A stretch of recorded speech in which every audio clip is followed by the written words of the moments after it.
আগামীকাল সংখ্যালঘু প্রতিনিধিদের সাথে বৈঠক করবেন অন্তর্বর্তী সরকারের প্রধান উপদেষ্টা ডক্টর মোহাম্মদ ইউনূস।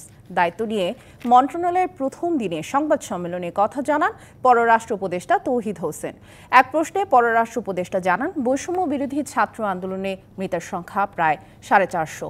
বাংলাদেশের শিক্ষার্থীদের আন্দোলনের সমর্থন করতে গিয়ে সংযুক্ত আরব আমিরাতে যারা আটক হয়েছেন তাদের মুক্তির ব্যাপারে সে দেশের সরকারের সাথে কথা বলার প্রতিশ্রুতি দেন তিনি। এ সময় তৌহিদ হোসেন জানান, নিজ দেশের স্বার্থ রক্ষা করেই ভারত, চীন, আমেরিকা সহ বিভিন্ন দেশের সাথে ভালো সম্পর্ক রাখবে বাংলাদেশ। মিশনগুলোতে বাংলাদেশিরা যেন উন্নত সেবা পায় তা সরকারের প্রথম প্রায়োরিটি বলেও জানান তিনি।